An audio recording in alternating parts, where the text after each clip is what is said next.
Hello everybody. Hello. Bonjour. We're off for the weekend to Melbourne.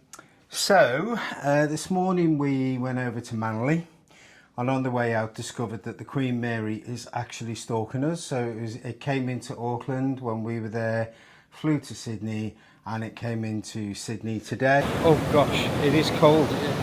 So we're walking in the surf at Manly Beach, and there's no shark attack warnings out there, but there should be, because I just spent £15 on this hat, which is absolutely ridiculous, but I got burnt to a crisp the other day. So to satisfy Charlotte and Liz, who both commented on my red face and need for sun protection, this is my response.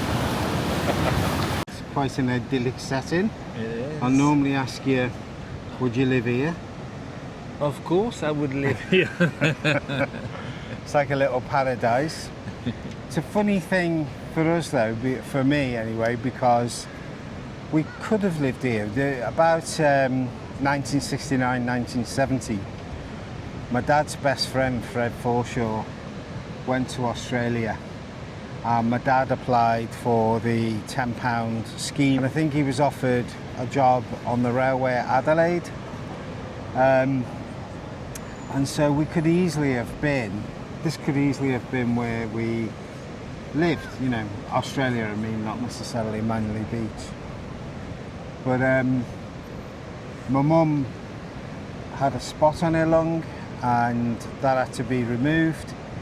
And that was the end of that, because you had to, in order to qualify for that scheme, you had to have no health problem. Of course, it'd be a very different life, because I wouldn't have met you, I wouldn't have had the kids, I wouldn't have had the grandkids. I'd never wish that away. But none of this would have happened. Anyway, Manly Beach, absolutely highly recommended. If you come here, we'd highly recommend a visit here. It's 22 minutes. 22 minutes on the ferry from Sydney, and it's a lovely ride, isn't it, across the bay? Yeah, very nice.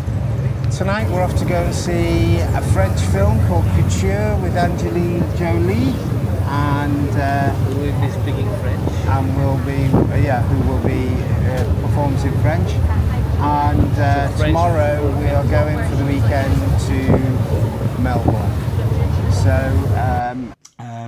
last night we went to see Madame Butterfly. What do you think of that? The Opera House. It Mr. Music Expert. It was fabulous. The two main characters were absolutely fantastic, very emotional, and very good singer at the same time.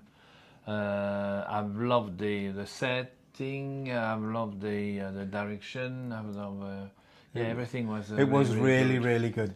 We had a dinner before in the foyer restaurant, overlooking the bay. Overlooking the bay, yeah, it was nice. And the bridge, it was great. The food was okay, nothing transcendental, but we had very nice. A nice pre-concert A meal. couple of things just about public transport. We haven't used the underground or the trains at all, but it just does seem very good, the public transport. We've used the buses to go everywhere we need to go, and it's been fine, and the ferries are really good.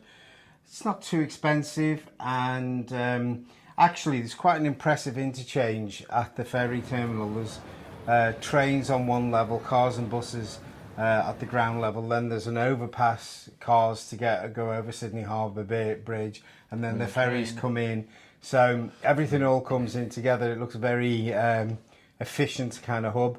And then tonight we went to the French Film Festival. The French Film Festival organized by the Alliance Française, present in Sydney.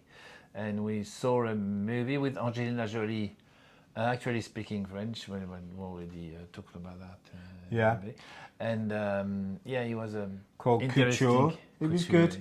There were her performance was very good, wasn't it? Yeah, obviously. But there were other characters in it that were really interesting, but weren't as fully developed as they probably could have been. But anyway, it was quite good. The one thing it did sort of inspire me to do, I've been talking about doing this, but approaching the cinema in Saint Livrade about doing French movies with English subtitles, and maybe see if we can get some people going there. It might help us with our French and get to know a bit more of the French culture. So I'm going to go ahead and pursue that when I get back. And that's really it for now, and then we will see you on the other side of Melbourne and tell you what we think of that. So for now, we'll say good night. Bye. Bye.